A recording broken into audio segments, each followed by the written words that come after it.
Hello, welcome to the 37th episode of the Spiritual Brainstorm. Today, I'd like to revisit the concept of truth from the point of view of the relative and of the absolute. So let's just get right into it.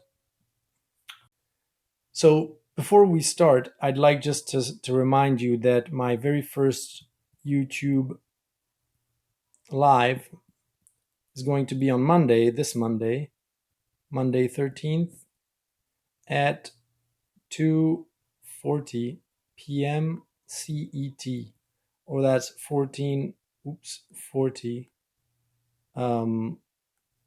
CET. So Paris time, Berlin time, Amsterdam time, Brussels time, Madrid time. Looking forward to hopefully discussing and exchanging with you. And let's get on with today's topic. First, very easy. From the point of view of the absolute, truth is a non existing concept. Actually, it's kind of easy. Whenever you're speaking about the absolute, nearly any concept sort of falls apart and doesn't quote unquote exist. Because absolute oneness means that everything, every concept sort of collapses onto itself along with its opposite. So, especially dualistic concepts collapse onto each other because they are reunited and make only one. So if truth only exists in relationship to falsehood, and if falsehood ceases to exist, then truth ceases to exist, and vice versa. But especially if everything is true, then nothing is false, or if everything is false, then nothing is true. And I've already made videos of saying that in the absolute, it is all beyond dualistic logic, and you start to have to encompass things being not or but and, so and both true and false, or neither true or false. And so that's something that is extremely counterintuitive for us because we live in this dual world, and there are obvious things that are false, then there are obvious things that are true. But as I said, my way of sort of picturing and giving a form to the absolute is just imagine that everything is just a light show. Every pixel of reality is just like a little tiny pixel, like on your computer screen, that flickers between every single possible state. And that means that everything exists, even what you say is false, because in your collective reality you haven't manifested that falsehood. It is true in the absolute because it exists in the same way or on an equal footing to everything else. So that's very easily dismissed. Truth in the relative, then, is much more tricky. And I like to give, because I always say that the way we see the world is more like an interface. And I give the example of operating systems. Then you can understand that it's almost like what I like is just look at Android, for instance, which is an operating system for phones. What's nice about Android? Well, what's nice? It's actually both nice and not so nice. But what is nice as a metaphor is that ultimately, you see, in Android, you have these overlapping versions of the operating system coexisting in the same space. Some of them are on Android 10, which is the latest version. Then a lot of phones are on Android 9, still more on Android 8, and then Android 7 and 6, and there's almost like nothing on Android 5 and 4. And think of reality as just being a mix, sort of consensus between all of those. And here, the metaphor is This is materialist science. Science. This is, quantum quackery. Oops. People that basically start interpreting things in the quantum, and take it a bit too far for the materialists to actually go on board. And this is the spiritual woos. Always from the point of view of the reference or the dominant reality, which is like, let's say this is 50%. I don't know what the actual percentage is. It doesn't really matter. But just to give you, and here you'd have like the monotheists. Here you'd have the tribalists and animists. And so you see that there are overlapping or coexisting operating systems or interfaces to analyze and understand what reality is. And then truth, is always relative to the dominant, whatever dominant sort of interface we are living in. But that doesn't mean that those that are in the spiritual woo woo are not experiencing their interface. It's just that from the perspective of the majority, it's irrelevant, it's non-existent, it's not true, it's false. So there's a kind of a judgment here. When you identify to one of these, you think the other ones is false. And it's easy to understand with tutorials, for instance. And we've all experienced this. You Google a tutorial for helping you to do a manipulation on your phone. And if you land on a tutorial which is speaking about the manipulation, but from like 2008, then it's useless. It doesn't work. And so you have some of these. It doesn't work depending on where you are, of course. Like if for instance, some of these beliefs have even disappeared. There is no one on Android 3, for instance, or whatever. And if you dig up, it's like digging up an antique Mesopotamian tablet or Egyptian describing how they created, certain devices, special devices, or like for the pyramids, and what kind of, all of those things are beliefs that no longer exist in our reality. And so the manual is not going to be much use, because there's just that reality construct has exited our reality bubble, which is only what's installed and running basically on in the minds of the people. And so I really like this metaphor of these things coexisting. And there is always, of course, sort of a push forward. When Google rolls out a new version, it tries to push it to as many devices as possible. You could say that Google here is a proxy for, I don't know, God source, I guess. Don't quote me on this, because, from a certain 3D perspective, Google is not that nice of an actor. But anyways, just there is a sort of an evolution of consciousness, movement forward, moving forward, and sometimes you have to leave your hardware behind because your hardware is just not compatible. Like certain people are stuck in their views, set in their views, and they will only be able to evolve by ditching the hardware and then incarnating somewhere else, because they've taken it far enough and there's no way they can update it to the newer version. um, and of course, so the people that are on the cutting edge, of course, are always seen as completely crazy, and the more you're in the right smack dab in the middle, that's where you're considered normal, and that is what is considered true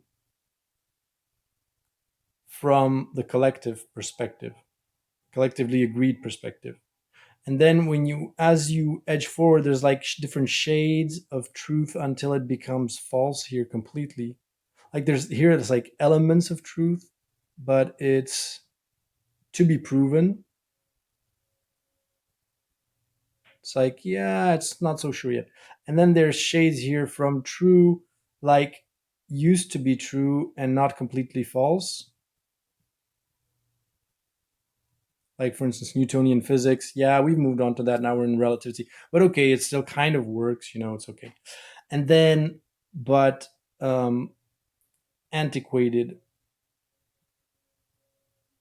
and false. Like, false as in ridiculous, as in the universe was created 6,000 years ago. And here it's false as in crazy. And you should be going to the psychiatric hospital basically because you're seeing things that are not real, blah blah blah.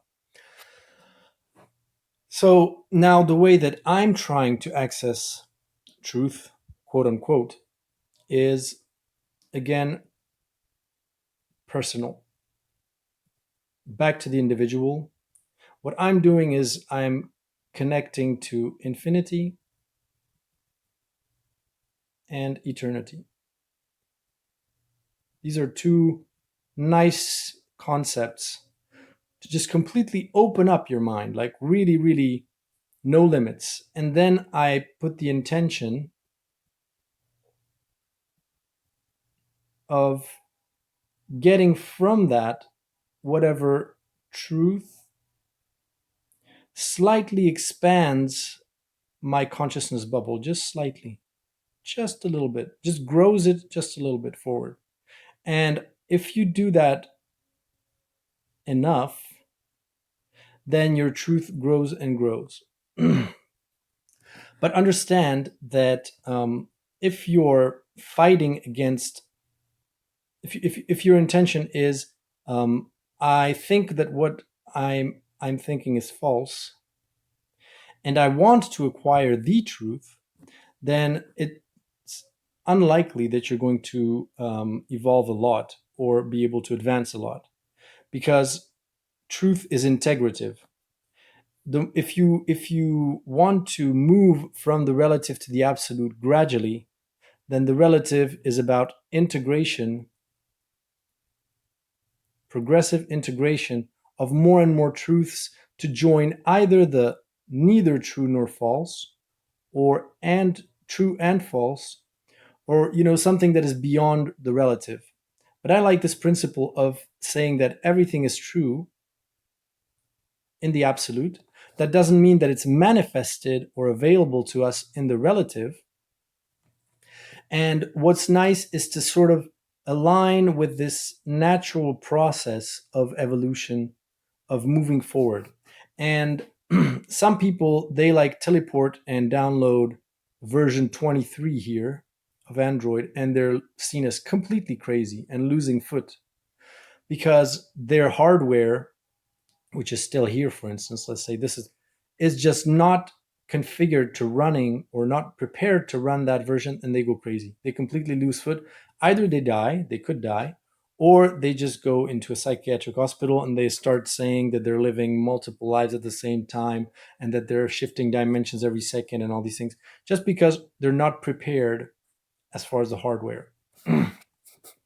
And so it's always about, just having this incremental. Some people can make the jump, like certain spiritual teachers like Eckhart Tolle, Tolle, I don't know how you pronounce it, had this instant kind of awakening where he said he basically died before he died, where the ego sort of suddenly disappears and then you're thrust into a higher truth. It's the same with the Kundalini awakening, but I mean, it's really a sort of a bargain sometimes, because it depends, is your body and is your mind prepared for it to handle it? And so sometimes, at least for me personally, I know that it's better to set this intention and just grow this bubble progressively. because I had when I had my spiritual awakening, it was very rough. I completely lost ground, and I had to go to the psychiatric hospital actually because I thought the end of the world was near, and I was dying in one dimension and being bored in another. And it's really, really, it's scary as hell when you lose footing. And so the idea here is really to just evolve, and set the intention for the evolution to be in line with who you are, and just this experiencing this incremental upgrade or change. And so one other thing that I've noticed is that there isn't one specific, and this is kind of feeding on what I just said, there isn't one specific way that these evolutions should take place. Like you're supposed to go from Android 7 to 8 to 9 to 10. No. As you know, some people keep their old phones for very long and then suddenly buy a new one. And it's a very nice metaphor for some people like me, which I was atheist 2 years ago, suddenly become believers. And it can be wild because suddenly you're with a device and an operating system that you don't understand, which is what happened to me basically. I didn't understand what was happening to me. I didn't understand where I was or what was all this about. And basically, by reading material, by reading books that are from that operating system, that version, then you sort of settle yourself in the new truth, your new interface for interacting with reality. Um, and so, when people are, for instance, they are in the monotheist, perhaps their pathway, it doesn't have to be atheist and then materialist and then spiritual. It doesn't have to be that way. It doesn't have to mirror the evolution of the big picture of all the coexisting different versions or different belief systems and the way that they appeared in order. Like everyone has their own kind of um, bridges and ways of going from one to the other. So the monotheist might go first towards Buddhism, for instance, and that's how they will join the spiritual community. The materialist might go through this quantum realization of, or maybe he'll just go for simulation theory to connect to something higher than himself and saying, oh my God, what if we're in a simulation, and what if I'm just an AI and blah, blah, blah. And that basically would call into question his materialist belief and make him evolve. And ultimately, even within the same interface, what is the same interface more generally, which is simply an expanded version of truth where the truth is larger than it used to be. Whether you are a Buddhist, whether you are somebody that subscribes to the simulation theory, or whether you are you followed the Kabbalah, or you went through Kriya Yoga. Ultimately, all of those are almost like different, how should I say, different skins, different skins that you can customize your operating system with. Like a launcher in Android, you call them a launcher, and just customizes your experience within Android, but it's still the same underlying operating system, meaning that it expands your truth in much the same way as one versus the other. The other nice thing to understand is that the way I see things, of course, every person's truth bubble is going to expand, whether they like it or not, or they're going to leave. But the different interfaces or the customized interfaces they choose, be it subscribes into Buddhism, Hinduism, this quantum science, like very radical quantum science and simulation theory,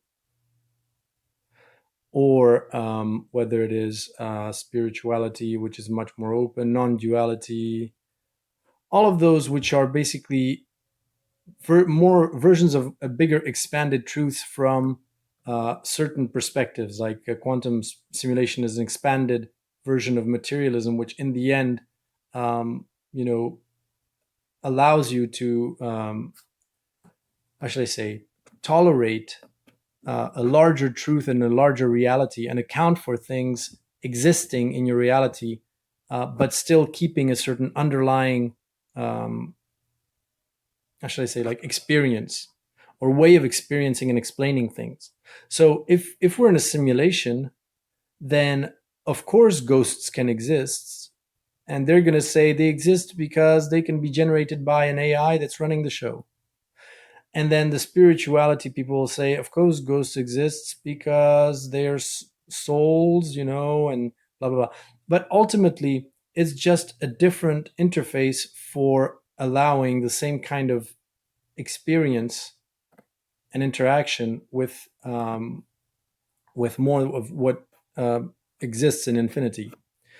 And but it's the same thing ultimately. It's just a different kind of sort of coating that you put on it. And I like to think of these different belief systems and these different interfaces as the same as like zones within your brain, like you have the prefrontal cortex, the limbic system, all kinds of different things. And you could say that, each of these is an evolved version. Materialism. Like if we are one global collective consciousness, we call it the Carl Jung calls it the collective unconscious, then perhaps each of these beliefs, which has to evolve, can be like different zones inside the brain. And I see kind of my calling or my role as being a bridge builder between those to make connections between them. As you know, if you've ever taken interest into neurosciences, it's been shown that every single part of the brain is connected to every single other part of the brain, and the connections are immense. Even though you can still identify certain zones in the brain, they are extremely interconnected, and that's the richness and the complexity that comes with the brain.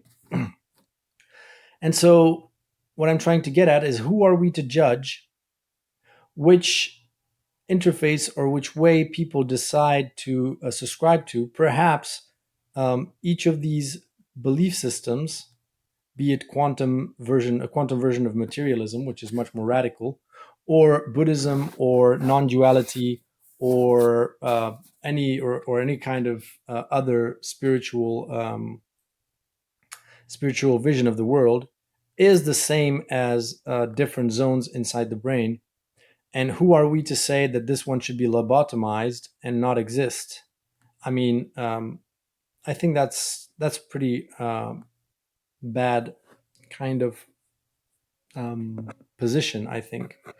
And as a matter of fact, I mean, I've even in my life, I've done this before. I mean, I've in my youth, for instance, I installed Linux on an old computer, and then I had to hook it up via a LAN network, local area network, to a Windows computers running Windows, and make sure that a common printer would work, connected to the LAN, would work both on the Linux and on Windows. And believe me, it was 3 days of pain, of watching tutorials and all that stuff.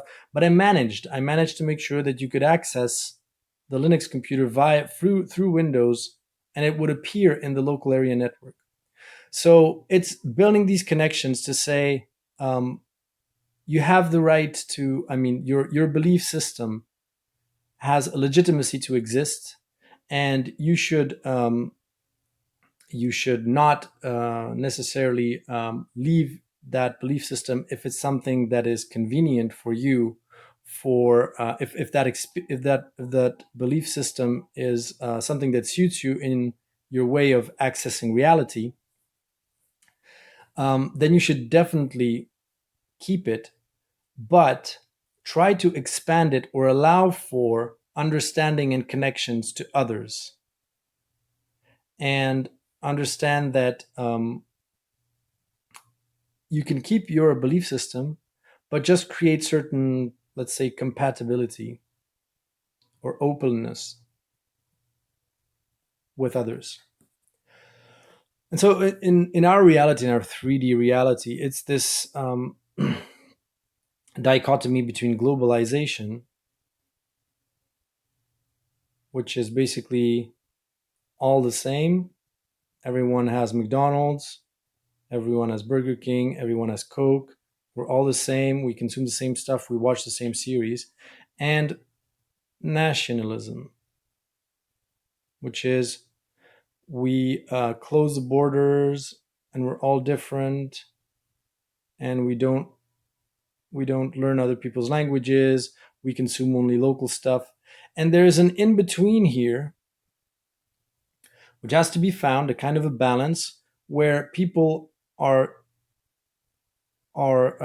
still being able to sort of stick to or choose what interface, what belief system they want to adhere to, but nevertheless have this openness to create connections and understanding to other sets of beliefs. And that creates, when you look at it from the perspective of the brain, that creates the actual richness and diversity. Because either one of these, in the extremes, um, creates some problems. Nationalism creates and globalization are actually, they reach the same point basically, in terms of the end result. This is basically just aborting, like it's like basically the stomach, the liver, the hand inside a baby just living their own experience on their own. And globalization is like transforming the entire baby into a giant hand or a giant stomach, and that's also pathetic. And so you need to find a way to have a balance or an in between here. So I hope this video was interesting, and talk to you in the next one.